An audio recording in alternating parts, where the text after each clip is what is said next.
Microfilm, bonsoir. Dans la grande série Étonnant qu'on n'ait pas parlé plus tôt, avec lui ou avec elle, Chantal Akerman, à l'affiche avec Histoire d'Amérique.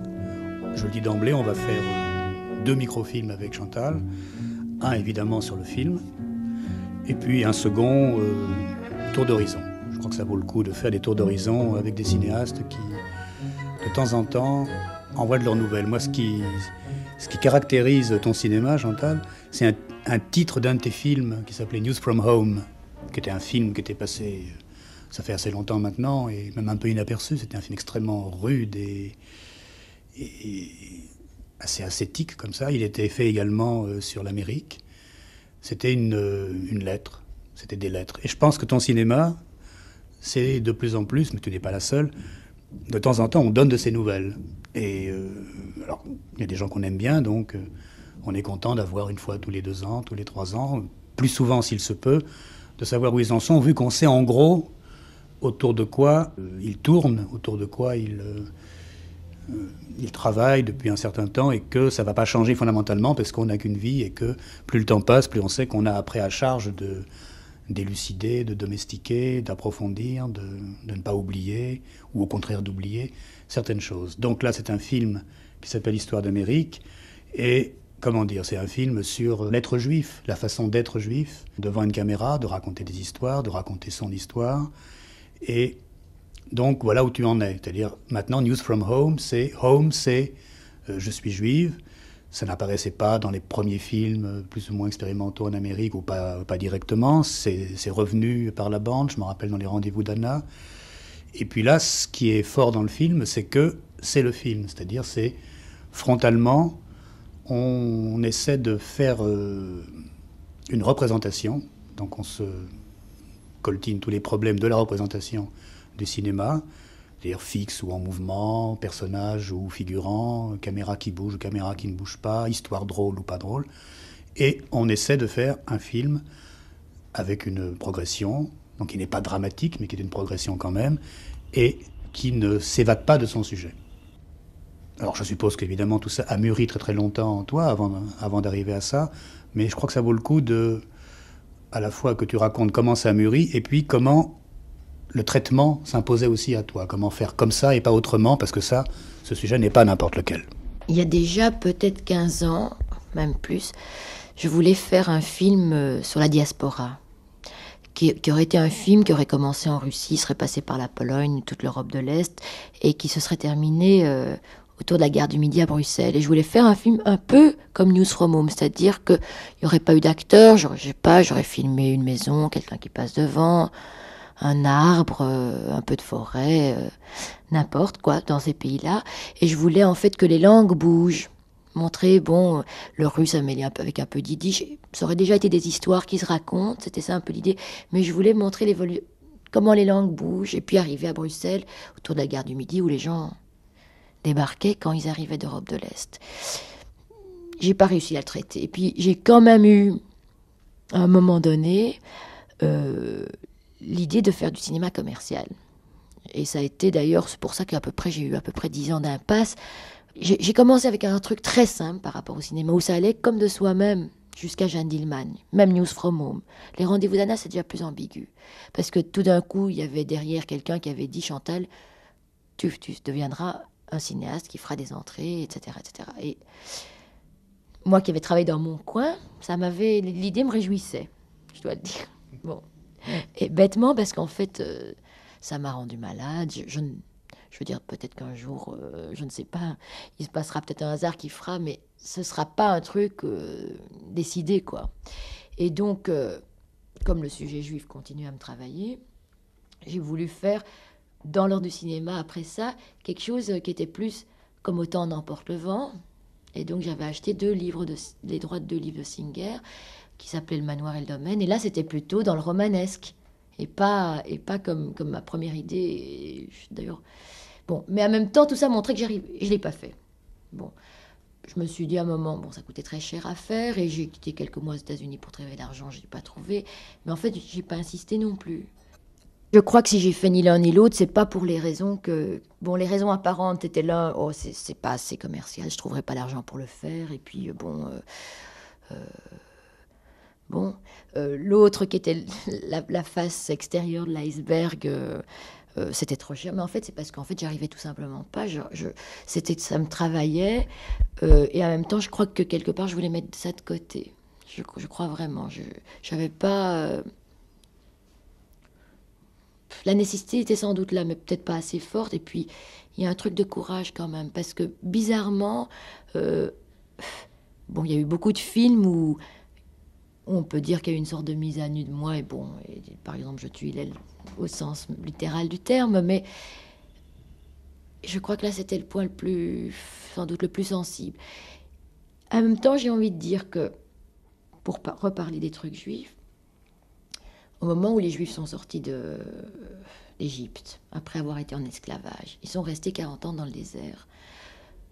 Tout simplement parce que quand on a été esclave, on reste avec cette mentalité, je crois, pendant un certain temps. Bon. Et je crois que si le film de Lanzmann s'est fait 40 ans après aussi, c'est parce qu'il a fallu que ça décante des deux côtés. Je crois que Bettelheim explique ça assez bien, c'est que quand même, ce qui s'est passé pour les Juifs dans les camps, ils sont devenus des esclaves, ils ont perdu toute dignité. Il en est resté quelque chose, je crois. Et que pour parler vraiment de ça, il ne faut plus parler du point de vue de l'esclave. Je pense que c'est pour ça que ça a pris tout ce temps-là, pour tout le monde. Parce qu'il y a plein de films juifs qui sortent en ce moment. Donc c'est que le temps était enfin venu, et donc pour moi aussi. Donc ça, c'est pour le sujet et son urgence, ou le temps que ça met à être réellement urgent. Et ensuite, donc, il y a le type de cinéma que tu fais. Donc tu dis, tu as voulu le faire en romanesque. Moi, je ne pense pas un quart de seconde que tu aurais pu le faire. Je ne crois pas que ton talent soit là. Il y a toujours quelque chose de très descriptif et méditatif dans tes films, ou une sorte de tension dans l'immobilité, ou dans quelque chose de figé qui aimerait bouger, ou de mouvement qui aimerait ne pas se figer. Enfin, c'est toujours une dialectique entre ce qui est trop figé et ce qui bouge trop vite. Et donc, à un moment, tu as dû commencer à voir comment tu allais d'abord découper ces personnages et ces histoires, car, bon, pour ceux qui n'auraient pas encore vu le film et les autres qu'ils y aillent, c'est des histoires. Les gens racontent réellement des histoires. Donc d'abord le choix des histoires, et puis ensuite le choix du principe. Alors c'est un drôle de théâtre, ça ressemble à du théâtre, et je crois qu'on pourrait passer l'émission à essayer de savoir si c'est du théâtre, quel théâtre c'est. C'est-à-dire quel est le spectateur, qui sont ses acteurs, quel temps ont-ils devant eux, et comment toi tu as mis ta caméra devant tout ça. Ça devient être plus compliqué pour répondre. Bon, le film, c'est... J'ai eu l'idée du film petit à petit, un tout petit peu comme News from Home. Tout d'un coup, il y a eu l'idée conceptuelle. C'est-à-dire que, en fait, ce qui s'est passé, c'est qu'on m'a demandé de faire... Enfin, j'ai proposé de faire un film parce que je savais qu'il y avait une série qui se faisait sur les écrivains, sur Singer. Bon. Et puis, je suis allée en Amérique pour travailler là-dessus, et je voulais aller chercher des livres dans une librairie yiddish. Quand je suis arrivée devant cette librairie, c'était devenu le quartier chinois. Et il y avait les lettres hébraïques du titre de la librairie qui étaient tombées. Et il y avait des bouts de bois qui... Bon, c'était plus ça. Et je me suis dit, bon... Et en fait, je ne voulais pas faire un film sur Singer. C'est bien évidemment que c'était un peu une occasion pour moi d'aller faire quelque chose sur ce qui me tenait à cœur. Je me suis dit, bon, ben, ça m'a fait un effet, un choc symbolique très fort de voir que même à New York, et je crois que c'est ça, les gens se disent, il y a une culture juive qui vit à New York, c'est faux.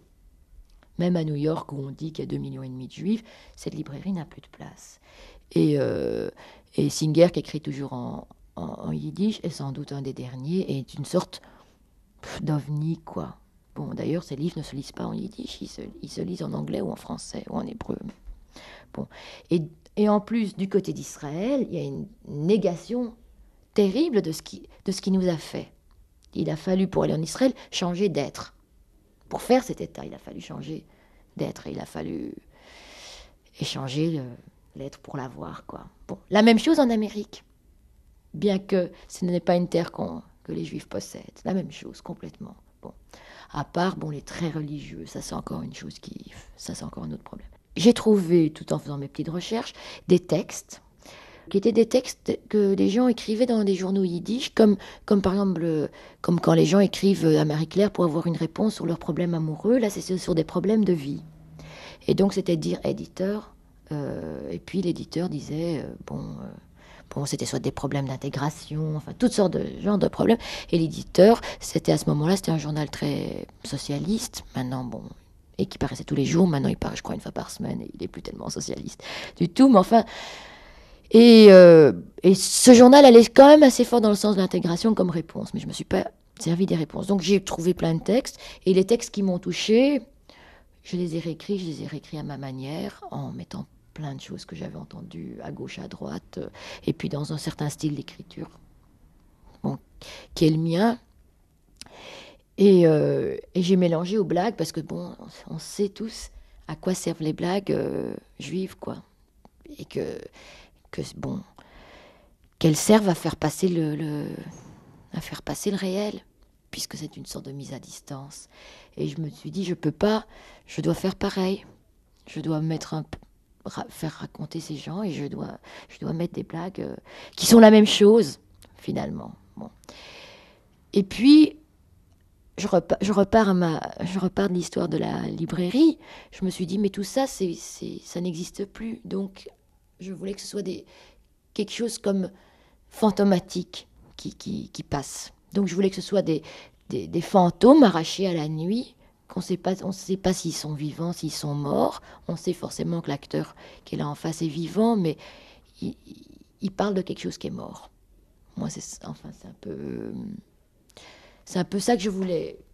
De la même manière, dans le début, New York est une sorte de mirage. Elle n'a pas vraiment de réalité, ni dans tout le reste d'ailleurs. Mais ça aussi, c'est mort. Enfin, à un moment donné, j'avais envie d'appeler le film Eretz America. C'est comme ça qu'on dit sur Israël. On dit Eretz Israël, ça veut dire la terre d'Israël. Et l'Amérique a joué, pour beaucoup de juifs, au niveau du symbolique, pas tout à fait la même chose, parce qu'on ne dit pas à la fin du repas de Pâques ou à la fin des prières pour Pâques l'année prochaine à Jérusalem. Mais c'était quand même trouver un endroit qui ne serait pas complètement à soi, mais où on aurait la paix. En Israël, on n'a pas la paix, on a la guerre. Et donc, cette idée-là aussi était quelque chose de faux. Enfin, c'est plus une vraie idée non plus. Bon. Donc, tout était de l'ordre. Et ce qui me plaisait aussi dans le truc du fantôme, ça c'est plus pour revenir au cinéma, c'est que ça mettait bien en évidence que c'est de la lumière qui passe dans un projecteur sur des choses de celluloïdes, quoi. Et que là, je revenais à une sorte de cinéma primitif qui l'avouait. En tout cas, dans le cinéma primitif, on le sent plus maintenant, parce qu'il y a quelque part l'électronique qui est passée par l'image de cinéma, je trouve. Donc, on le sent plus, ce côté lanterne magique, quoi. Comme s'il y avait eu ce truc formidable, je trouve, qui était passé au festival de Knock, où c'était à l'envers et on voyait juste le cône lumineux et les gens fumaient dans la salle et on voyait la lumière. Je trouve qu'il y a quelque chose de cet ordre-là, à la fois le monde yiddish qui est mort. Ce qu'il en reste, c'est du folklore, enfin qui est presque mort, je dirais. J'ai envie encore de lui laisser deux, trois petits brins de chance. Et j'aime pas le folklore qu'on en a fait. Bon, c'est pas un truc vivant, c'est déjà un truc... ça bouge plus, quoi. Ça ne bouge que chez les religieux, parce qu'eux, ils continuent à étudier. Et que, la pensée qu'il y a sur la Bible continue à évoluer. Et c'est malheureusement ça aussi dont j'étais privée.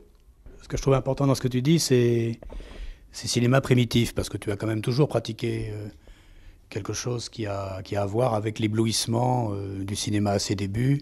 C'est-à-dire que l'œil est écarquillé devant quelque chose et on laisse le temps remplir le plan, avec l'espoir qu'il y aura un jeu de lumière ou un jeu d'acteurs. Bon, tu n'es pas la seule à faire ça, mais c'est, je crois, ça qui est primitif dans le cinéma, au sens où Griffith, là, est indépassable. Et c'est vrai que l'électronique est passée, et que peut-être maintenant on a une chance de voir, en toute connaissance de cause, ce qui dans le cinéma était projection de fantômes, mais des fantômes... qui, du fait même qu'ils étaient fantômes, rappelaient qu'il y avait eu de la vie Alors que dans l'électronique, on est dans une simultanéité telle que la vie n'a même pas le temps d'apparaître comme notion, de s'imprimer. On est déjà dans la diffusion, de l'irradiation du corps lui-même. Donc ça, c'est quelque chose qui concerne maintenant tous les cinéastes. Ce qui est intéressant, c'est de voir comment ça se raccorde au thème juif, dans la mesure où l'histoire juive est toujours une histoire qui est tournée vers un certain type de passé, soit un âge d'or, soit un âge de souffrance, soit il y a toujours un avant, avant, avant. Et peut-être qu'il y a une profonde coïncidence entre le cinéma et son histoire, juste un siècle, les Juifs et leur histoire, 1 ou 2 millénaires, qui fait que peut-être alors, 5 millénaires, qui peut-être alors relativise ce que tu avais beaucoup dit à un moment où tu semblais très travaillé par le fait que dans la religion juive, il y a l'interdit de l'image. Et quand même, tu fais des images, et je me souviens que tu disais toujours, je ne sais pas ce que je fais, ou c'est peut-être un péché, et je ne peux pas ne pas le faire, parce que c'est quand même ça que tu as envie de faire. Où est-ce que tu en es maintenant avec l'iconoclasme juif? D'une certaine manière, je pense que en faisant des images frontales comme je l'ai fait, il y a quelque part la place de Dieu. Je sais pas, ça me fait honte de dire ça, c'est tellement énorme, mais je lui laisse sa place.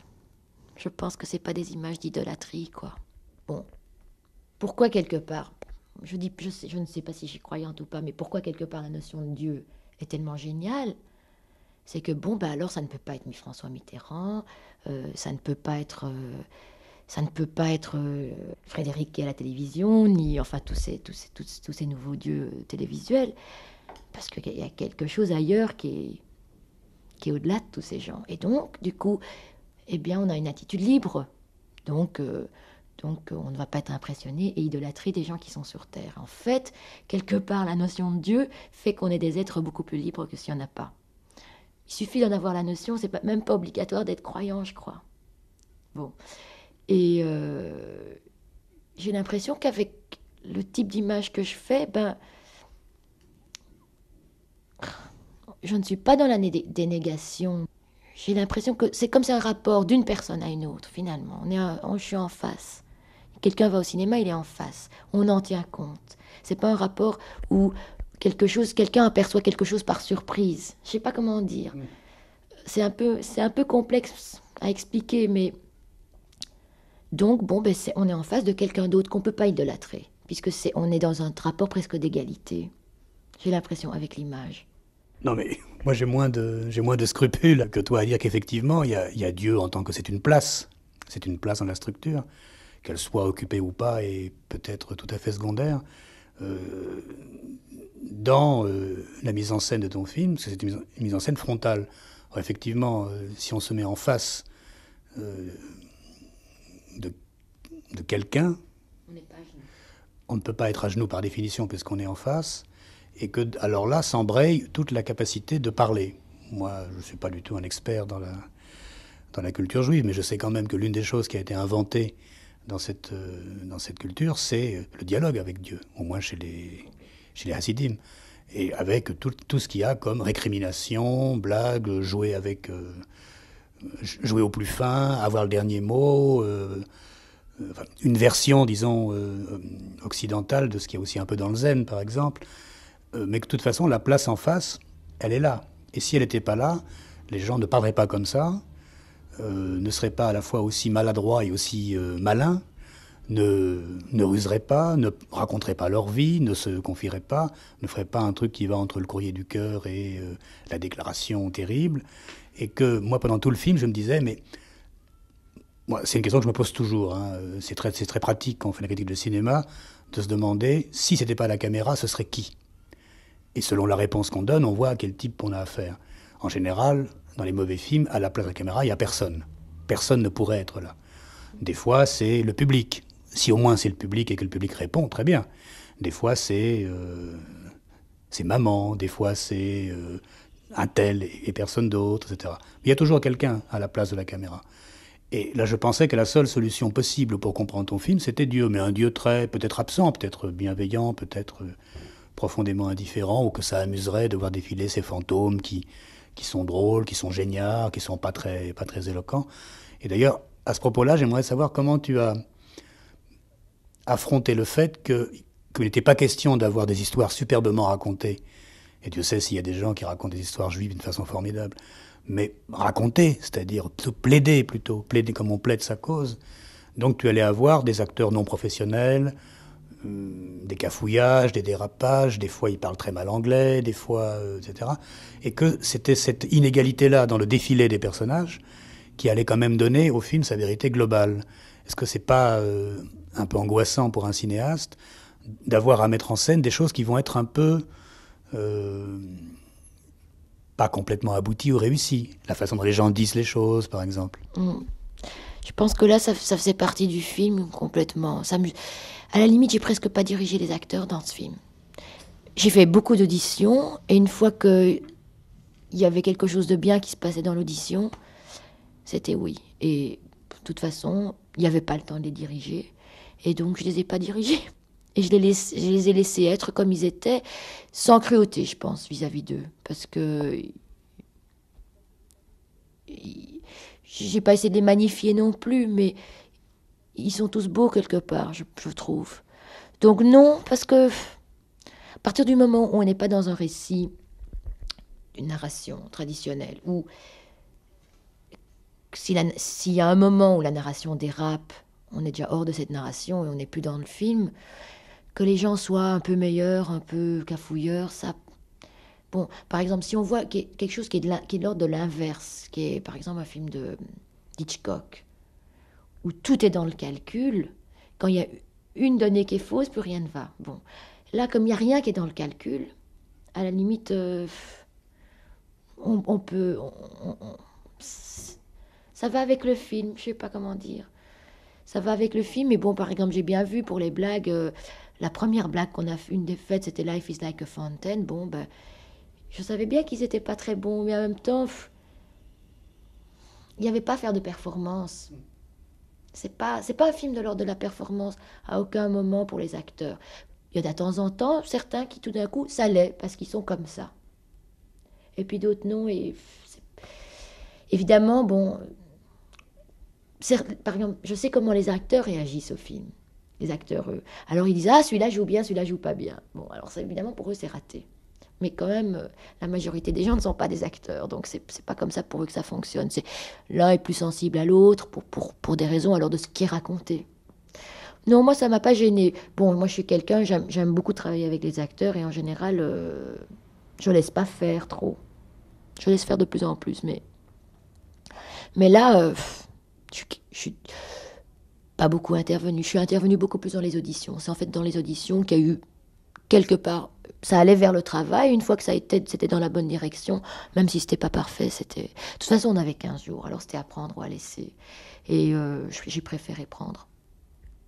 Ce que tu dis sur le temps, là, que le temps est limité, qu'il faut le prendre au moment où il arrive, c'est valable pour ce film, et c'est valable aussi pour un film que moi j'aime beaucoup, qui s'appelle Toute une nuit. Ah oui. Qui se passait une nuit à Bruxelles, où, sans rime ni raison, c'est un peu le même principe, hein. Des couples se font, se forment, se défont, se déforment, s'étreignent comme des fous. C'était un film très, très, très beau, et sa force, c'était que ça se passait le temps d'une nuit. Là, tu dis qu'il n'y avait pas beaucoup de calcul dans le film au niveau des acteurs, ça c'est vrai, mais il y a quand même un calcul global dans le film, c'est que tu pars sur un plan emblématique et très beau. C'est comme ça, Manhattan vu du point de vue de la mer, tout bleuté au petit matin, qu'une voix off. Donc tu fais partie plutôt de ces cinéastes qui commencent par avoir fait le ménage et il n'y a rien, et puis après on va peupler. C'est un problème de peuplement. Ton esthétique, bon, tu n'es pas la seule, je sais pas, on pourrait ça de Tati, de Fellini, il y a beaucoup de gens qui font comme ça. D'abord un truc vide, et puis on peuple, et puis à un moment on pense qu'il y a assez, parce que après on sait plus. Dans la mesure où on a suivi chaque personnage un par un et qu'on ne les abandonne pas, il faut bien à la fin les faire tous revenir une fois dans une grande farandole, mais il n'y aura pas d'autre histoire que celle-là, donc celle du peuplement de l'écran. Et donc tu avais quand même à faire arriver quelque chose qui est un peu dramaturgique, qui était ça se passe la nuit, et puis le jour se lève quand même. Et à la fin, le jour s'est complètement levé. Il y a d'ailleurs un moment extraordinaire qui est le vieux qui cherche son chemin, qui veut retourner à Varsovie et qui cherche le chemin et tout le monde veut lui donner le chemin. Et il pleut, enfin, il bruine, c'est terrible. Et il y a 1, 2, 3 parapluies identiques, les gens viennent et... bon. Et à partir de là, on est quand même... le film est fini parce que on anticipe sur le fait que les lumières vont se rallumer et on ne va pas au-delà de ça. Donc, comment tu expliques ce passage du jour à la nuit, comme ça, chez toi? Ou plutôt non, de la nuit au jour.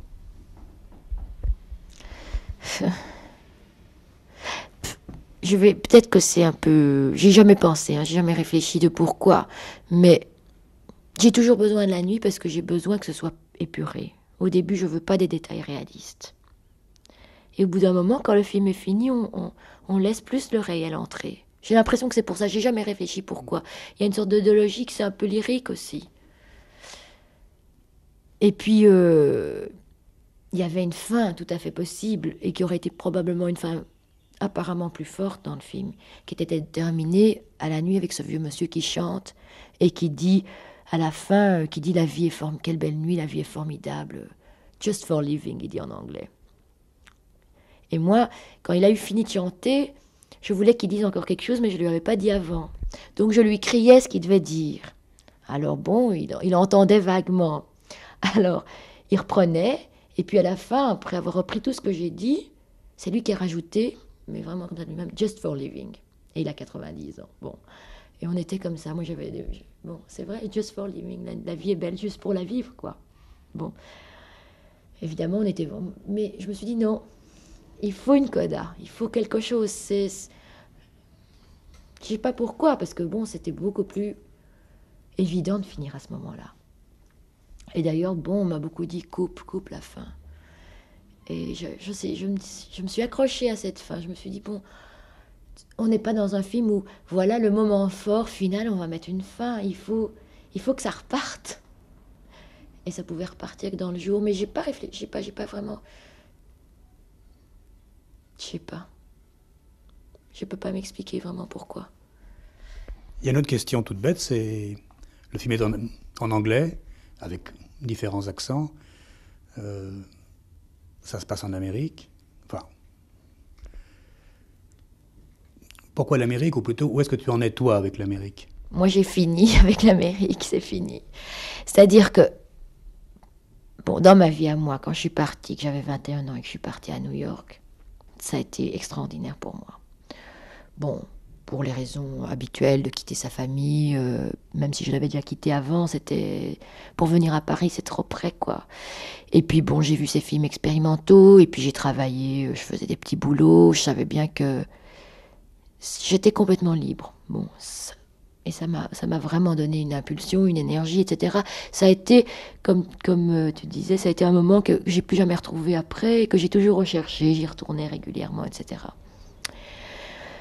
Et puis, j'ai fait le film, ça a été vraiment un très beau moment, ce film. Il y avait quelque chose qui s'est passé avec les acteurs, avec le moment, avec quelque chose pour moi qui n'était pas de l'ordre de la résolution, mais qui était quand même de l'ordre de la réconciliation avec certaines choses. Bon.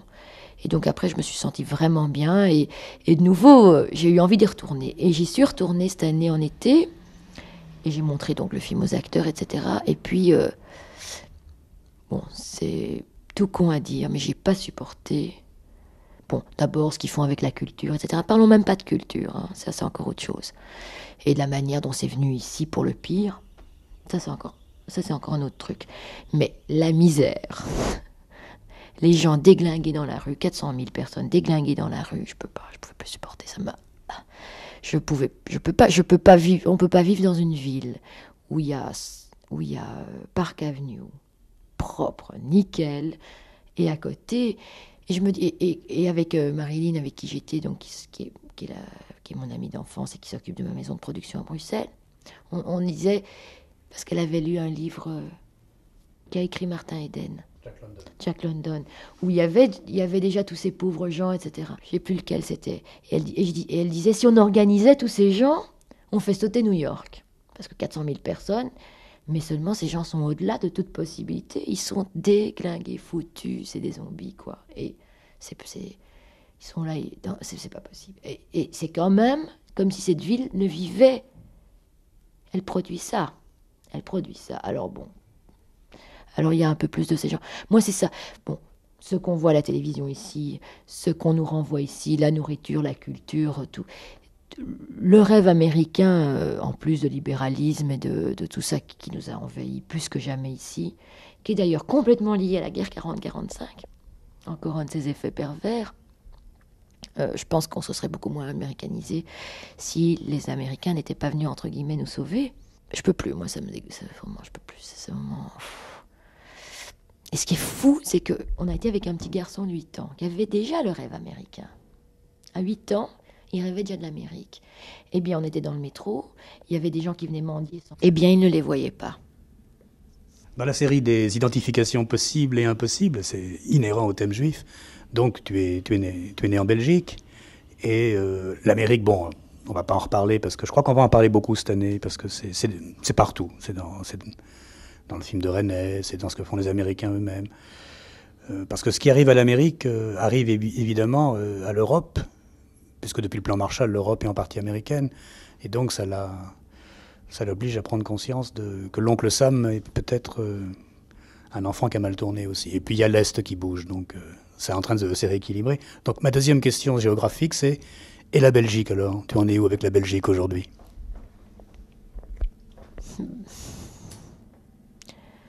Je crois que là, ça n'a pas tellement bougé. La Belgique, c'est vraiment devenu le lieu où j'ai mes parents et mes amis, ce qui est quand même très important. Et comme avec l'âge, le rapport se simplifie avec les parents, ça s'est simplifié aussi pour moi avec Bruxelles, où parfois il y avait des moments où j'allais à Bruxelles pendant des semaines et je ne les voyais pas. Là maintenant, en plus, mon père a 70 ans, il est en pleine forme, mais le nombre de fois où quand je dis peut-être l'année prochaine, et l'année prochaine, il commence à dire l'année prochaine, je ne serai peut-être pas là. Alors j'ai une panique terrible de ça, parce que j'ai toujours l'impression qu'ils ne m'ont pas complètement terminé et qu'ils n'ont pas encore le droit de disparaître, qu'ils me laisseraient comme un enfant inachevé. Bon, donc je vais les voir, quoi. Et puis bon, il y a des amis d'enfance et ça se refait jamais. Moi, je vois, par exemple, je vis avec quelqu'un qui a passé la plupart de son enfance ici. Ben, il y a beaucoup de choses qui sont liées aux amis d'enfance que je n'ai pas, moi, ici. Et donc, c'est vrai que c'est pour ça que je retourne à Bruxelles. À part ça, à part qu'il y a des choses très belles à Bruxelles et qui me touchent, j'ai jamais eu finalement un rapport tellement fort. Je peux pas dire que ça ait bougé pour ça. Je trouve que c'est un pays où la culture, dans ce qu'elle peut avoir de lourdeur et d'oppression, a moins de poids. Et que donc, encore une fois, il y a des choses beaucoup plus atypiques qui peuvent se passer à Bruxelles qu'ici. Il y a un sentiment où on n'a pas à se référer à un modèle tout puissant au-dessus. Et donc finalement, oui, il y a un truc plus libre. Que je croyais qu'il y avait à New York avant. Et que j'y crois plus du tout. Ou alors dans une telle marginalité, et encore je crois même plus. D'ailleurs, moi j'ai toujours trouvé qu'il y avait des choses qui se ressemblaient entre Bruxelles et New York. Bon, ne fût-ce que les maisons carrées, les briques, et certaines choses d'architecture, et le côté un peu fait n'importe comment par moments, qui donnait ce sentiment de liberté aussi. Bon, mais maintenant, Bruxelles est devenue le cœur de l'Europe. Les Anglais rachètent les maisons, les Français rachètent les maisons, ça monte. Ce sera bientôt une ville comme ces sortes de villes internationales où il faut gagner beaucoup d'argent. Ce qui n'était pas le cas, c'était quand même un paradis au niveau on pouvait vivre avec très peu de moyens, agréablement. Donc, dans notre tour géographique mondial, il y a quand même un endroit du monde où ça bouge d'une façon hallucinante en ce moment, c'est l'Est européen et l'URSS. Je ne sais pas si tu y es déjà allé. Non, j'y vais. Mais bon, c'est aussi lié à l'histoire juive. Donc, si tu veux, c'est l'autre versant, non pas où est-ce qu'ils sont allés, mais d'où est-ce qu'ils venaient, plus ou moins. Et est-ce que maintenant, tu n'es pas un peu, comme tout le monde d'ailleurs, logiquement intrigué par cette partie-là, qui est aussi une partie de ton histoire? Oui, et d'ailleurs, je vais faire un film sur Anna Akhmatova, mais je vais essayer de ne pas passer par la Pologne. Il y a... Bon, ça je ne veux pas encore leur taper sur les dos, les pauvres, parce qu'ils en ont pris pour leur grade ces derniers temps, mais ma mère, elle a été dans les camps, mais ceux qu'elle déteste vraiment, c'est les Polonais. parce qu'elle disait que c'était complètement irrationnel, quoi. Et il y a eu un moment quand je voulais préparer le film sur la diaspora où je voulais y aller, et elle m'a dit « N'y va pas ». Mon grand-père, il est retourné dans les années 50 pour voir s'il restait encore des gens. Il a rencontré quelqu'un qu'il connaissait qui lui a dit « Partez, il va vous arriver quelque chose ». Et elle a réussi à me transmettre cette peur, quoi. Je sais bien que si j'y vais, il ne m'arrivera rien, mais j'ai pas envie d'y aller, de me sentir mal. Même si c'est que du fantasme, c'est quand même là. Donc, merci Chantal Akerman. Comme on a annoncé au début de l'émission, on se verra la semaine prochaine, cette fois-ci pour discuter alors un peu plus généralement comme ça du cinéma ou de comment tu le vois, là, maintenant, à Paris, dans ce bel appartement du 20e, avec une lumière extraordinaire. Donc l'émission est finie, mais moi j'ai quelque chose à dire. Là, c'est pour une fois, hélas, du domaine de l'information. Il faut quand même que les gens sachent que depuis plus de 20 jours maintenant, une femme, cinéaste, d'origine bulgare, qui travaille en France depuis presque 20 ans maintenant, a décidé de faire une grève de la faim. Alors, évidemment, un artiste ou un cinéaste, qui plus est une femme et qui plus est étrangère, faisant une grève de la faim, on se demande pourquoi. C'est pas courant. C'est quelqu'un qui s'appelle Maria Koleva. Elle a fait beaucoup de choses dont on dit comme ça un peu rapidement, mais j'aime pas le mot et je crois qu'il faudrait plus l'utiliser maintenant, marginal. Disons que ça a beaucoup circulé, mais ça n'a pas eu beaucoup de reconnaissance dans la profession, dans l'establishment. Mais quand on connaît ces films, on sait que leur lieu naturel, leur lieu logique, parce que c'est une sorte d'expérimentatrice chimique du social, Maria Koleva, elle en parle formidablement bien et c'est un œil très aigu, c'est quelqu'un qui vient aussi d'ailleurs. Ça aurait dû être la télévision. Donc elle a décidé, à tort ou à raison, mais c'est comme ça, c'est quelqu'un qui a une forte personnalité, qui est têtu comme une mule, de ne plus manger tant qu'il n'y aura pas l'un de ces films qui passera à la télévision. Alors, il faut le savoir, évidemment, c'est un symptôme, comme on dit, mais enfin, il ne faut pas se débarrasser des symptômes sous prétexte qui renvoient à une situation plus grave. La situation globale, disons, des cinéastes par rapport à la télé n'est pas bonne, ça on l'a souvent dit. La situation particulière de Maria Koleva, qui a le courage d'aller jusqu'au bout d'une idée un peu folle, mais d'une idée qu'on comprend quand on la connaît, c'est pas quelque chose qu'il faut que les médias passent complètement sous silence. Donc ceci s'adresse à tous les décideurs du PAF, qui ne soient pas pafisés au point de ne pas prêter attention à ça. Voilà, c'était la note grave, mais incontournable de Microfilm. Et à la semaine prochaine pour Akerman, deuxième partie. Microfilm, bonsoir. Chantal Akerman, deuxième partie. La première partie était consacrée à l'histoire d'Amérique, le film qui est sur les écrans. La seconde partie, et comme souvent on fait, un tour d'horizon. Alors là, le point de départ, il est assez simple. Il y a eu dans Libération, il n'y a pas longtemps, une assez bonne table ronde. Il y a 3 personnes qui parlent dans la table ronde. Il y a Philippe Garrel, avec qui on a parlé avant les vacances, pas mal. On a fait aussi 2 émissions. Et on a parlé souvent un peu des mêmes choses. Christine Pascal et toi. Moi, je suis toujours content de ce genre de choses parce que tout indique que le cinéma est fait par des gens de plus en plus seuls, et pas seulement les pauvres. Je pense que les riches aussi sont très seuls. Et qu'on a plus qu'on avait un peu plus avant, c'est-à-dire, même quand c'est un peu superficiel, qu'il ne faudrait pas trop creuser, parce que les artistes sont très narcissiques, et quand ils se disent trop de bien les uns des autres, c'est toujours un peu louche, mais simplement qu'ils acceptent d'avoir en commun des problèmes, ou des idées, ou des choses auxquelles ils tiennent, une attitude par rapport à leur métier. Au moment où justement faire du cinéma, c'est plus réellement un métier, ça peut être une façon de vivre, une façon de poursuivre une idée, et puis de temps en temps de communiquer les résultats en espérant qu'il y a encore assez de gens pour en parler, pour répercuter quelque chose. Donc quand on t'a proposé comme ça, Christine Pascal, Philippe Garrel, Libé, qu'est-ce que tu as pensé tout de suite? Bon, Philippe, je connais bien.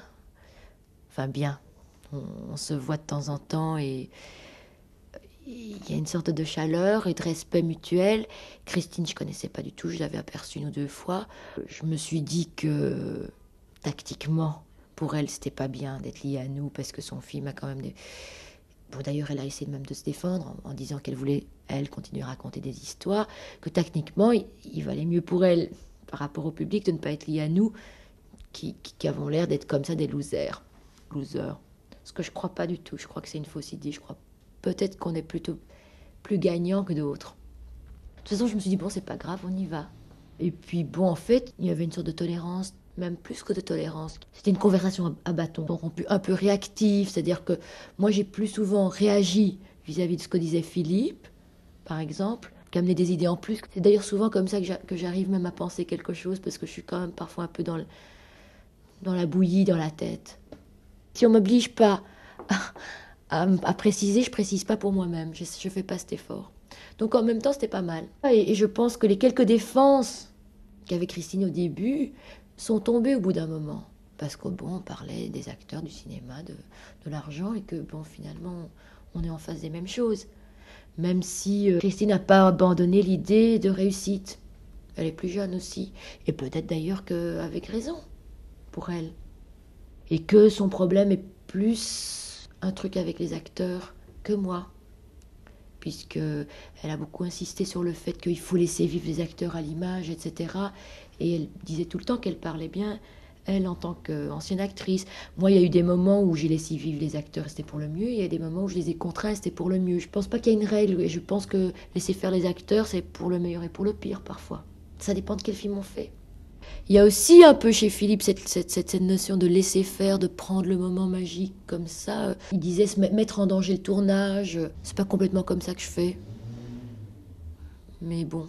Il y a quelque chose qui est assez frappant et assez réjouissant finalement dans tes interventions dans cette table ronde. C'est que, après avoir été assimilé dans le temps à une idée comme ça de risque, d'excès, un peu de provocation, là tu dis... je me suis un peu calmé, il n'y a pas le feu, je ne conseillerais le pire à personne. Il y a quelque chose comme si tu t'étais tout d'un coup donné le temps, que tu l'avais gagné pour toi-même. Et par rapport à ça, je me demande également si ce mot de marginal, qui je crois est encore malheureusement dans la table ronde, va pas falloir complètement l'abandonner, puisque simplement il ne veut plus rien dire. Moi, de toute façon, j'ai toujours été contre cette idée, parce que je pense, bon, ça c'est peut-être narcissique, mais je pense que si certains cinéastes ont une place, on l'a. Bon, une place, les marginaux, ils ont quasiment pas de place. Ils n'en ont. Bon. Alors, il y a l'idée que même notre façon de vivre en faisant des films est déjà devenue marginale en elle-même. Et l'idée dont on discutait tout à l'heure, que je trouve tout à fait vrai. Moi, je trouve que déjà, d'une certaine manière, on est plus proche maintenant des peintres qu'on l'était avant. Pas parce qu'on fait un cinéma pictural, mais parce que on fait des objets atypiques. Que même les objets plus typiques, les gens, ça ne les intéresse vraiment plus non plus. Il y a certains films comme ça qui échappent et qui tout d'un coup ont un public. Mais bon, le même film, 2 jours avant, 2 jours après, ne l'aurait pas eu. Donc c'est même pas, plus tellement lié au film, j'ai l'impression. Je pense que, par exemple pour Philippe, je pense que pour lui, Marginal, c'est beau pour lui. C'est quelque part artistique, c'est quelque part être un artiste. Et il ne voit pas la connotation qui en ce moment qui est forcément défavorable. C'était beau d'être c'était en 68, les marginaux, c'était le centre. Bon, et c'était ce qui était aimé. Maintenant, les marginaux... J'ai l'impression que même les gens de 18 ans savent même pas ce que ça veut dire. Ça n'a plus de fonction. Bon. Et donc je pense que comme on a une fonction, on n'est pas des marginaux. Tu parles de fonction, à un moment tu dis quelque chose que je trouve assez bien. On tente des choses assez atypiques et on espère faciliter les choses pour des gens qui viendront après. C'est-à-dire que ça va quand même dans une direction, mais en gros... on fait peut-être le travail difficile ou le travail un peu d'expérimentation ou d'essai. Mais enfin, si ça marche, si ça a de la valeur, on pourra peut-être en mesurer les effets plus tard. Est-ce que c'est un peu ça que tu disais ? Complètement. Par exemple, tu parlais à l'autre émission du film News from Home, tu disais dur, etc. Moi, j'ai revu dans de la pub filmer le métro new-yorkais pour vendre je ne sais plus quoi, de la même manière que je l'avais filmé. Donc, tout d'un coup, ça passait dans l'ordre de promotion d'un produit. Donc, c'était pas tellement marginal que ça. Et l'autre chose, bon, par exemple, Histoire d'Amérique, donc il y a des gens qui l'ont vu. On m'a téléphoné, une productrice, en disant je voudrais faire un film, je crois que c'était sur les, je sais plus si c'était sur l'exil, je voudrais faire une série sur l'exil à la télévision. Ce film m'a donné envie que tu y participes, mais je dis mais j'ai déjà fait. Donc déjà, on a une idée, on a fait quelque chose, on veut déjà en faire une série. Donc ça a donné l'idée de faire une série pour la télévision. Donc bon, finalement, on est une sorte de laboratoire. Bon, c'est comme les voitures. Les voitures de luxe, les voitures... on court peut-être moins vite, mais ça produit ça. Bon, la manière dont Godard a été récupéré dans le cinéma des années 70 en Amérique pour le pire, ou la nouvelle vague, enfin Godard et la nouvelle vague, bon, c'est pas Godard, c'est pas moi, mais finalement, ils en ont fait leur pire cinéma, j'ai l'impression. N'empêche que c'est de là d'où ça vient.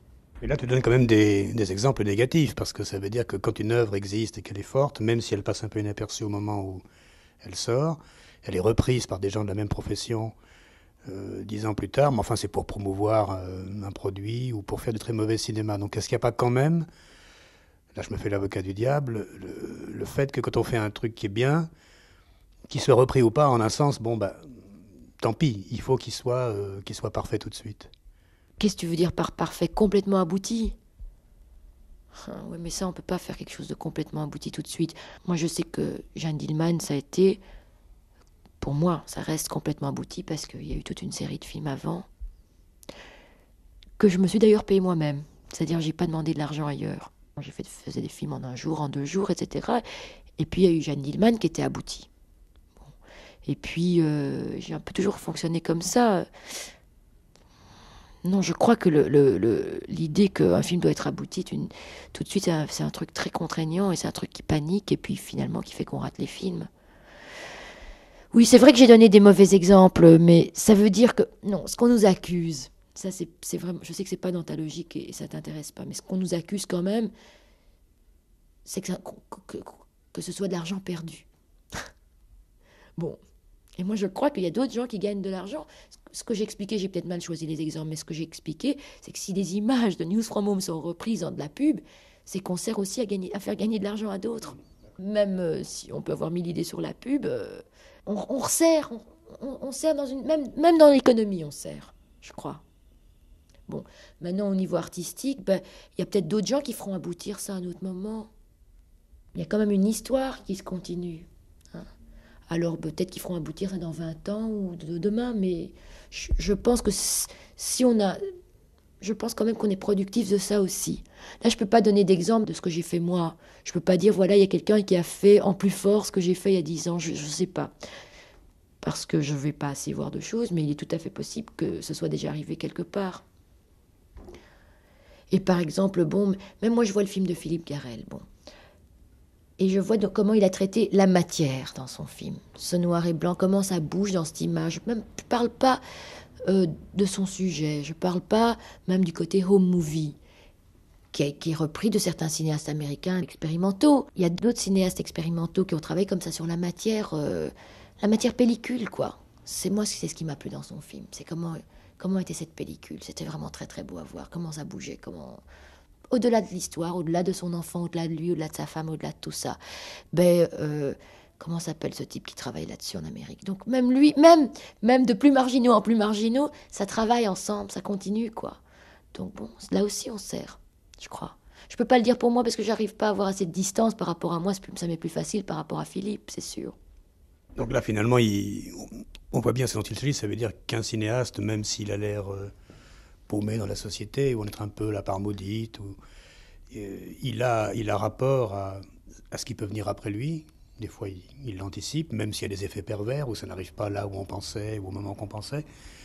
Et puis le corollaire de ça, c'est que lui aussi vient de quelque part, et il le sait. Donc il y a un débat qui a beaucoup pesé, comme ça, ces dernières années, sur la cinéphilie. C'est que tout d'un coup, la cinéphilie est devenue tellement lourde, monstrueuse, super affective, avec une culture énorme, que on s'est demandé si ça allait pas être trop. Par exemple, dans votre table ronde, Garrel, qui est un pieux, et je le dis pas dans le sens péjoratif, je le dis dans le sens quelqu'un qui a beaucoup de piété, se réfère beaucoup à Godard. Et puis à un moment, on sent que toi, tu dis, bon, d'accord, mais... Oh, mais quand même, la question reste, il y a l'amont, il y a l'aval. Qu'est-ce que tu fais maintenant des gens qui tournaient des films quand toi tu avais 15 ans, quand tu allais en faire? Bon, eux aussi continuent. Est-ce que, avec le temps, la différence de génération joue moins? C'est des individus qui continuent leur petit bonhomme de chemin? Ou est-ce qu'il y a quelque chose où tu dis, bon, lui ou elle pouvait faire ça à ce moment-là, parce que l'époque s'y prêtait. Aujourd'hui, on ne pourrait pas. Parce que vous le dites un moment aussi sur, je sais pas, sur Dreyer ou sur l'un des maîtres du passé. Est-ce qu'il y a ce sentiment comme ça qu'il y a des choses qu'on ne peut pas faire, qui ont été faites, qui nous ont marqués, mais qu'on ne peut plus faire définitivement? Le fait que presque plus rien ne marche dans le cinéma fait que tu es plus libre. Puisque la différence entre un film dit commercial et nous, par exemple, voilà, le film de Daniel Vigne est sorti, il y a des affiches partout, il y a Marouchka Denmers, ça fait moins d'entrées dans chaque salle que moi dans ma salle. Donc finalement, on est plus libre. Le modèle commercial a sauté, ça c'est sûr. Et ça, c'est quand même une libération formidable. Même pour des gens comme nous qui étaient quand même assez indépendants, moi je sais que ça a quand même joué sur moi. Je sais que ça m'a fait perdre quelques années de ma vie. Bon, c'est pas ce que tu demandais, je sais. Quand tu disais on peut plus refaire ce que Dreyer a fait, ben ça je suis pas sûre. On ne fera plus la même chose, mais on peut avoir ce même type d'éthique. C'est quand même ça qu'il s'agit, je crois. Le cinéma commercial a sauté, qui n'existe plus. Et qu'il y a plus ce modèle-là contraignant. Ce qui m'intéresse, c'est quand tu parles de Dreyer, d'une part parce que ces films vont repasser bientôt, ils vont tous repasser. Ils se sont rendus compte que Dreyer aurait 100 ans aujourd'hui. Il y a même le Danemark qui a fait un timbre avec Dreyer. Et c'est un bon exemple. Quand tu dis l'éthique de Dreyer, c'est quoi? Il y a un sentiment religieux de sacré. Moi, ça me gêne de nouveau de reparler de ça, mais il y a quelque chose... Bon, c'est comme Bresson, quoi. Moi, j'ai revu Pickpocket. Enfin, je ne l'ai même pas revu, je l'ai vu pour la première fois cette année. Et bon, ça... Je veux dire, pourtant, c'est un chrétien. Et donc, c'est l'histoire de la rédemption qui est une chose qui ne me concerne pas du tout, en fait. Mais j'ai envie qu'on me parle comme ça, quoi, pas autrement. J'étais vraiment... Après, j'ai lu ce que les gens avaient... ce que certains cinéastes avaient dit de lui dans les cahiers, mais j'étais horrifiée comment il s'en débarrassait. Peut-être parce qu'il s'en débarrassait d'un père encombrant. Mais il est pas un père, il est un grand-père, donc il n'est pas si encombrant que ça. À la limite, pour ça que, bon, quand Philippe disait, et on l'a pas remis tel quel dans l'IB, mais il disait, c'est comme un vampire, Godard, tellement bon, il l'impressionne, et que donc, finalement, c'est un poids sur lui. Moi, Godard, c'est pas un poids, pour moi. Moi, Godard, il me redonne toujours de l'énergie. D'ailleurs, bon, je fais des films qui n'ont rien à voir avec ce qu'il fait, j'ai pas de... C'est un type bon, encore une fois, c'est comme les gens, quand j'ai vu les Américains, les expérimentaux, il me dit, fais ce que tu veux. C'est ça qu'il me dit. Bon, parce que c'est ce qu'il fait, lui. Et c'est ce qu'il fait, et il a des moments de fulgurance, parce qu'il fait tout ce qu'il fait, ce qu'il veut. Et il met du bric-à-brac dans ses films. Donc, lui, il s'encombre pas de réussir son film à chaque fois, ce que je trouve vraiment formidable comme attitude aussi. Tant pis, on a un réussi, on a un raté, et puis voilà, et un peu moins raté, mais... c'est cette attitude fantastiquement libre. Je crois que c'est l'être le plus libre que je connaisse. C'est pour ça que je trouve pas qu'il est écrasant. Moi, il m'écrase pas. C'est vrai que j'essaye pas de faire un cinéma comme le sien, donc il m'écrase pas. Il me donne juste de la force, quoi. Tandis que des gens comme Dreyer, où finalement je me sens plus proche comme forme de cinéma que de celle de Godard. Comme ils sont loin, on est de nouveau libre par rapport à eux. Ils sont très très loin. Bresson aussi, même s'il est vivant, c'est quand même un grand-père. Et donc, ah non, mon Pickpocket. Mais bon, parce que je suis quelqu'un de moral, c'est atroce à dire, mais j'avais pas compris ça. C'est sur le tard que je comprends. Par exemple, j'ai vu le film de Doyon, il m'a insupporté moralement. Et peut-être c'est une limite, mais je crois aussi que si c'est comme ça que je suis, c'est ça que je dois faire. Tant pis. On peut pas être moral bêtement comme on apprend le bien et le mal. Je veux dire, c'est pas cette morale-là complètement non plus. Par exemple, là, j'ai écrit un scénario, c'est sur une histoire d'amour à trois séparés, c'est-à-dire deux et puis les mêmes... Enfin bon, il y a une fille est avec deux hommes, mais c'est pas en même temps. Enfin, en même temps, mais les deux hommes se connaissent pas. Mais c'est un film complètement moral, mais sur une histoire amorale. Donc c'est pas bêtement, mais je sais que c'est vraiment comme ça qui me préoccupe. Mais ça, je n'en savais rien, c'est que maintenant que je le sais. L'histoire de la morale, elle est un peu... C'est un leitmotiv, mais enfin, c'est très important. Je crois qu'il y a eu deux périodes. Il y a une période où les gens qui avaient comme ça une exigence morale par rapport au film, enfin, au moins dans la critique, ils prenaient très très garde à la façon dont le film existait par rapport au public. C'était, il ne faut pas violer le public, il ne faut pas le tromper, il ne faut pas le faire de l'art-tape, il faut lui donner des éléments, etc. Disons la morale à l'époque d'Hitchcock. Voilà. Il faut jouer avec, mais ne pas tromper. Il faut jouer l'illusion, parce que le cinéma est illusion, mais il faut pas, entre illusion et mensonge, il y a une différence. Et je pense que maintenant, c'est peut-être la conséquence de tout ce qu'on dit sur comment le monde du cinéma s'est à la fois rétréci et solidifié sur des noyaux durs. La morale, elle est, pour le cinéaste, par rapport à ses personnages et à ses acteurs. Même je dirais qu'il y a une seconde phase où c'était par rapport aux acteurs. On disait on n'a pas le droit de faire ça à un acteur. Et puis maintenant, en tout cas moi j'y arrive, donc c'est ce que je dis à la première personne, je suis très attentif à la façon dont un cinéaste dispose de ses personnages. Donc ils sont des personnages qui sont des êtres de fiction. Par exemple, ça revient souvent comme ça... Quand on crée un personnage, on ne l'abandonne pas. Ce qui est bien dans l'histoire d'Amérique, c'est que ces petits personnages, ils se retrouvent tous à la fin. C'est-à-dire qu'il n'y en a pas un qui est là pour faire valoir l'autre.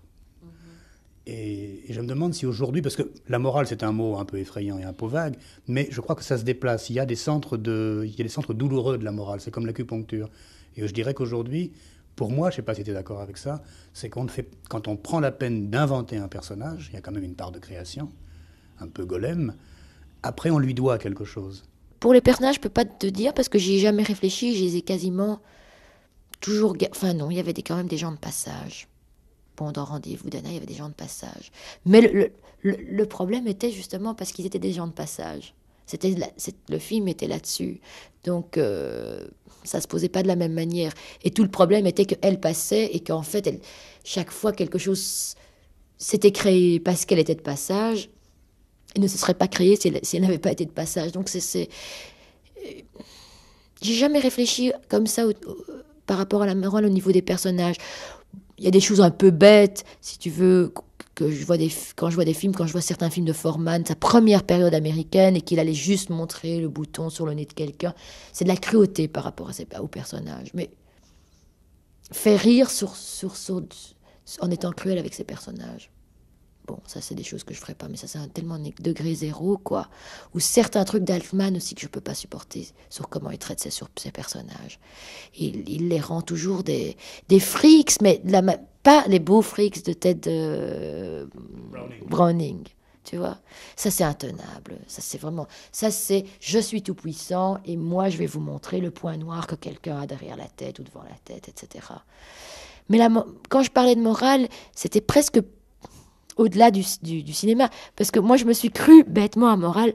Enfin, pas amoral, mais bon, j'ai d'abord eu à régler les trucs d'homosexualité, etc. Donc, il y avait le premier truc primaire par rapport aux parents, où j'ai fait de la transgression.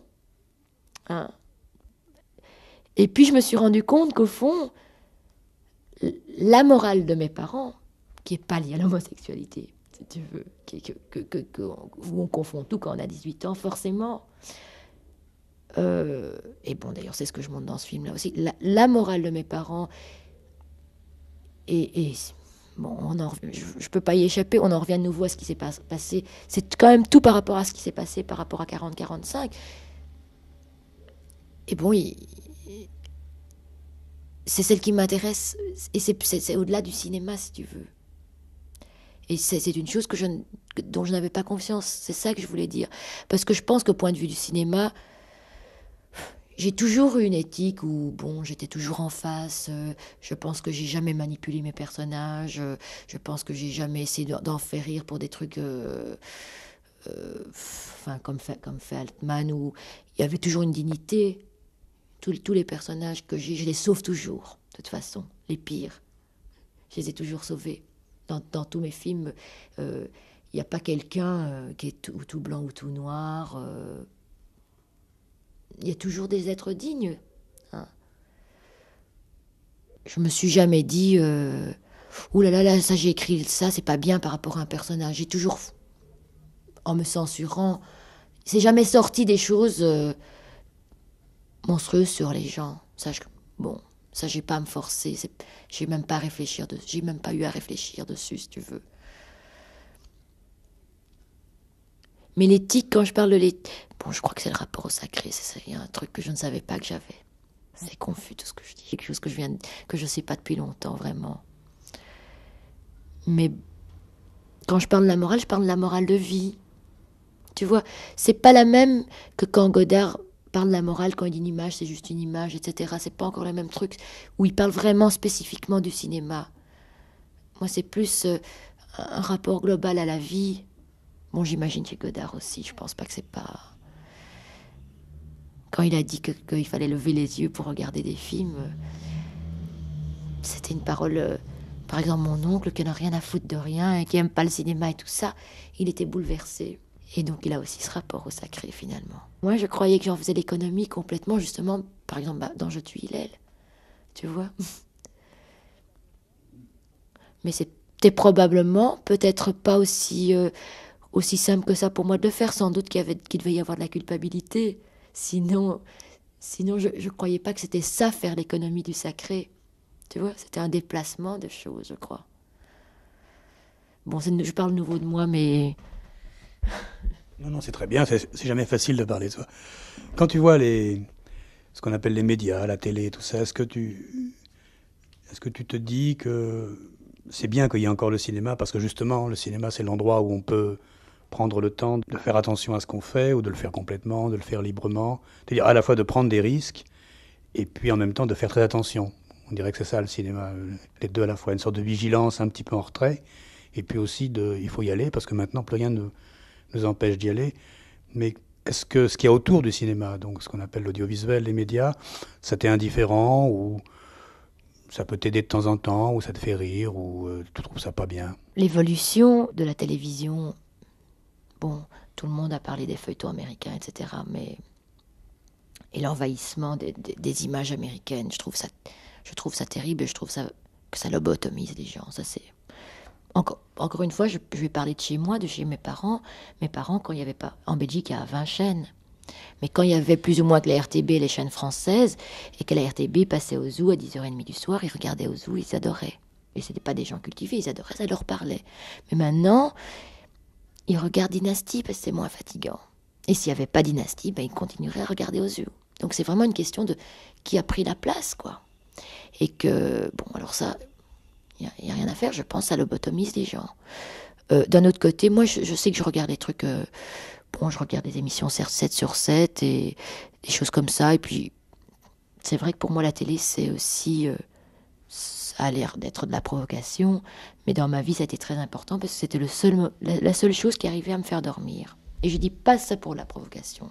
Je dis ça, il y a quelque chose dans l'électronique, tout simplement, qui fait, moi ça m'apaise, ça me fait dormir, ça me fait du bien.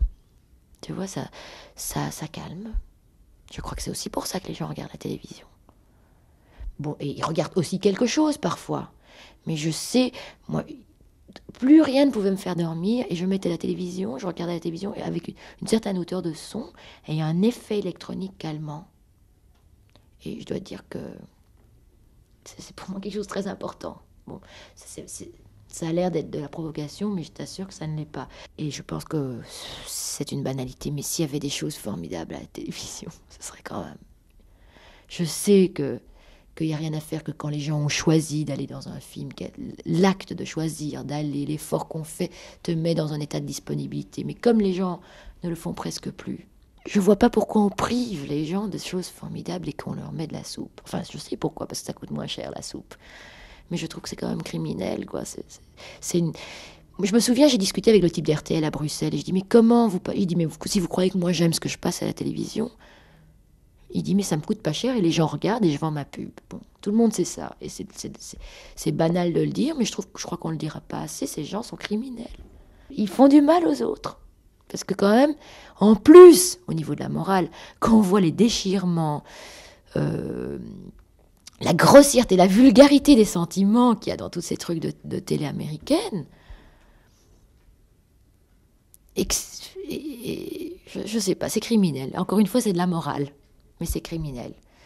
Ma mère, elle me dit toujours, moi je regarde Dynasty pour voir les robes de John Collins. Bon, ces robes sont affreuses, en plus. Je veux dire, si en plus c'était des belles robes. Et bon, et quand on voit que les filles se coiffent comme John Collins et que c'est horrible, c'est aussi criminel. Je veux dire, ça fait quelque chose, c'est un truc sociologique, mais ça fait un mode de vie. C'est un mode de vie que les gens choisissent d'avoir quand même après. Je sais que c'est banal, hein, mais c'est vrai. Moi, j'avoue que j'arrive pas à savoir parce que je me demande des fois si, puisque la télévision en France fait presque pas son boulot, qui est de produire des choses, et que la télévision c'est un village, donc il faut produire les choses du village, mais les choses bien du village, si c'est possible. Je me demande si le fait de brader ça pas cher à des séries américaines déjà amorties, c'est pas pour simplement occuper le temps d'antenne, en sachant que de toute façon notre rapport à l'Amérique est tellement compliqué que les gens n'accordent pas beaucoup d'importance, pas beaucoup de valeur. Peut-être qu'ils peuvent imiter les robes de Sue Ellen dans Dallas, mais ce qui est important, c'est la valeur. Moi, ce qui est vraiment frappant à la télévision, et par rapport aussi à la culture américaine de masse, c'est qu'on la regarde à la fois faute de mieux, et aussi parce que on dirait que l'Amérique est préposée à remplir les vides, et que tout le monde sait bien que c'est du vide. C'est difficile de lutter contre ça, parce que je trouve qu'il y a une sorte de schizophrénie de masse. C'est pas seulement les intellectuels qui disent ce film est débile, donc il est génial, pour jouer le paradoxe. Je crois que ça fait partie de plus en plus là aussi, du peuplement du temps de vie des gens, où ce qu'on réussit pas à faire nous-mêmes, on le brade à des gens qui se contentent d'occuper la place. Mais je suis pas si sûr que ça, qu'il y ait une fascination du mode de vie américain. Ça, c'est moi ce que je pense, et après tout, c'est jamais qu'une question à voix haute. Mais tu as déjà travaillé pour la télévision? Ou est-ce que ça t'a tenté? Qu'est-ce que tu ferais? Moi, j'ai déjà travaillé souvent pour la télévision, mais bon, je travaille en général pour l'INA ou pour la 7. Hein. Et bon, avant, l'INA passait sur TF1 et sur Antenne 2. Maintenant, on passe à la 7, quoi. Et moi, j'ai fait des choses qui m'ont bien plu à la télévision. Bon, j'ai fait une caméra en chambre. Bon, l'INA, c'est spécial. Hein. On fait quand même un peu ce qu'on veut. Le sujet m'a plu. Bon, c'était fait un peu vite. Et c'est vrai que on a soi-même un peu un truc con de préjuger que finalement, si c'est pour la télévision, on se donne moins de mal. Et ça, c'est bête. Le film sur Pina Bausch, là, on s'est quand même donné du mal. Bon, c'est quelque chose qui m'a intéressée à faire terriblement. L'histoire d'Amérique, c'était pour la télévision. Je l'ai transformé. J'y ai tant attaché de prix que je l'ai transformé pour le cinéma. Bon.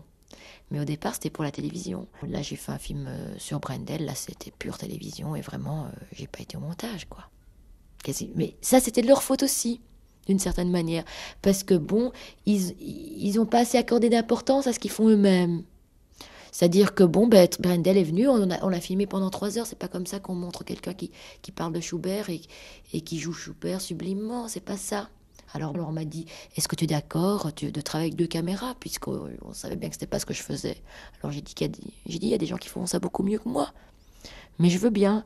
Et donc en fait, j'ai fait de la mise en image. Et en fait, ils disaient, bon, le nom de Chantal, c'est bien. Mais ils m'ont fait faire quelque chose que quelqu'un d'autre aurait fait beaucoup mieux, parce que c'était plus son travail, en se servant de mon nom et en ne me faisant rien faire. Et en fait, j'étais complètement folle de rage. J'ai dit, si c'est pour ça que vous avez besoin de moi, c'est dommage. C'était un petit peu bradé, encore une fois, comme tu dis, bradé. Et en même temps, c'est des gens qui veulent faire bien, mais c'est aussi l'idée de ces séries, quoi. C'est de nouveau l'idée qu'il n'y a pas de prototype. Bon, c'est une série, alors une série doit être comme ci et comme ça.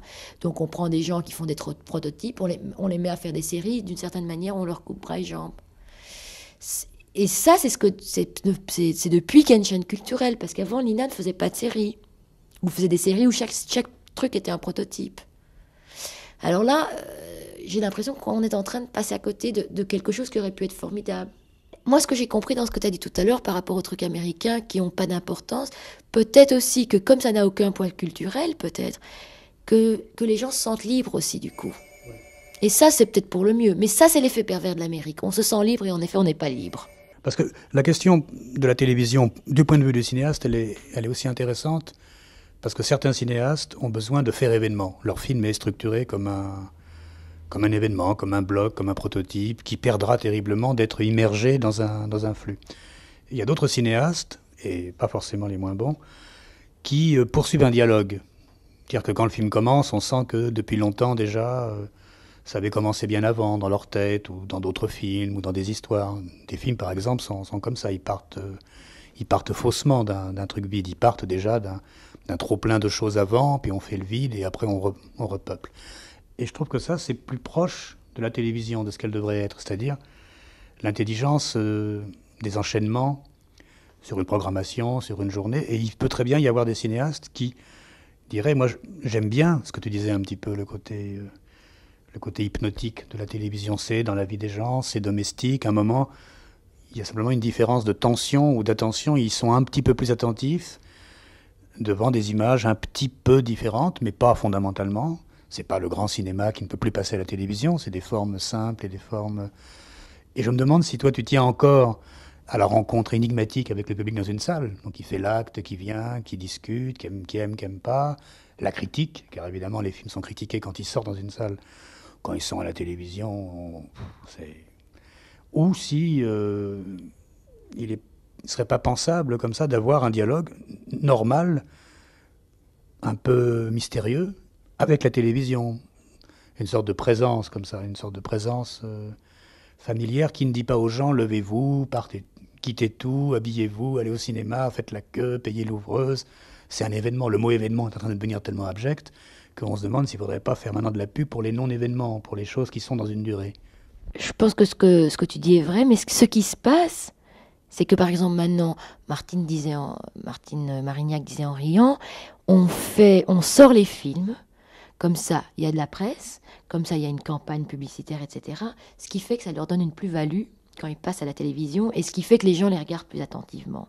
On a l'impression que quand c'est passé par le cinéma, les gens deviennent plus attentifs quand ils le regardent à la télévision. Donc ça sert aussi à ça, de sortir un film en salle, que les gens les regardent mieux, parce que ça donne une plus-value. Quand c'est fait directement pour la télévision, même les gens disent, un téléfilm, ils aiment moins.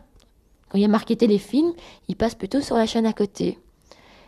Et pourtant, c'est ce qu'on disait tout à l'heure, il y a le phénomène inverse, il y a maintenant des films dont la forme est une forme de téléfilm, télévisuel, et qui marche au cinéma, parce que les gens sont tellement habitués à cette forme téléfilm qu'ils aiment à la retrouver ailleurs.